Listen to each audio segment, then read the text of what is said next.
Ever felt like you understand English words, but still struggle when native speakers talk naturally? That's where idioms change everything. Idioms are special phrases that don't always mean exactly what the words say, but they are used every day in real conversations, movies, and even professional English. Learning idioms helps you sound more natural and fluent, understand native speakers easily, express ideas in a smarter and more interesting way. In this video, we'll learn English idioms in a simple way, with clear meanings and real-life usage, so you can actually start using them in your daily conversations. Sometimes life doesn't go the way we planned.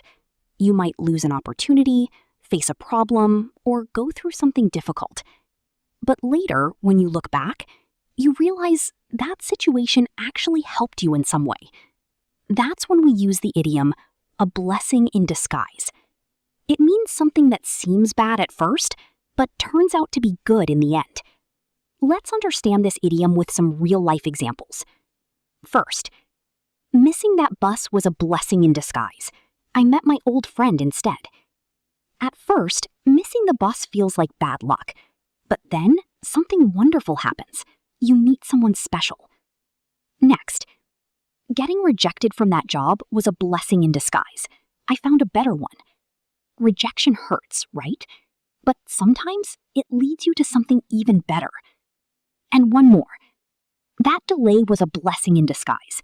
It gave me time to prepare. The delay seems frustrating at first, but it actually gives you extra time to do better. So remember, sometimes what feels like a problem is actually a blessing in disguise. Sometimes people don't say things directly. They avoid the main point, or take a long time to say something simple. Instead of being clear, they go in circles. That's when we use the idiom, beat around the bush. It means to avoid saying something directly, especially when it's important or uncomfortable. Let's understand this idiom with some real-life examples. First, stop beating around the bush and tell me the truth. Here, the person is not speaking clearly, so you're asking them to stop avoiding the topic and be direct. Next, he kept beating around the bush instead of answering my question. He didn't give a clear answer. He just kept talking without saying the real point. And one more. Don't beat around the bush. Just say what you mean. This means be honest, be clear, and don't waste time going around the topic. So remember, when someone avoids the main point, they are beating around the bush. Sometimes we do things later than we should. Maybe we delay, hesitate, or miss the right time. But even then, doing it late is still better than not doing it at all. That's when we use the idiom, better late than never.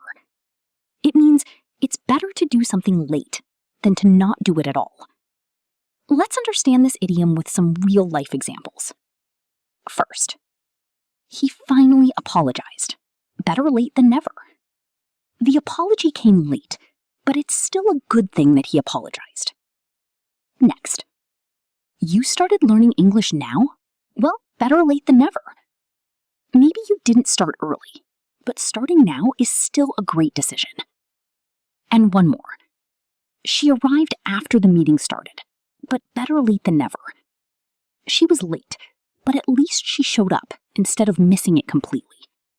So remember, even if you're late, it's always better than never starting at all. Sometimes when you meet new people or enter a new situation, it can feel a little awkward or uncomfortable. Nobody knows what to say at first. That's when we use the idiom, break the ice. It means to do or say something to make people feel more comfortable and start a conversation. Let's understand this idiom with some real-life examples. First, he told a joke to break the ice. At first, everyone felt awkward, but the joke made people laugh and feel relaxed. Next, I asked a simple question to break the ice. Instead of staying silent, asking an easy question helped start the conversation. And one more. Games are a great way to break the ice at parties. When people don't know each other, games help everyone relax and interact. So next time it's awkward, try to break the ice.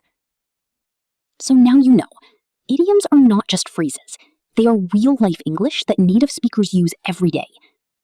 If you start using even a few of these idioms in your conversations, your English will instantly sound more natural and confident.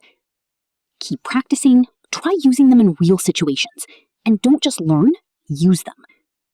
If this video helped you, make sure to like, subscribe, and stay tuned for more simple English learning videos. See you in the next one.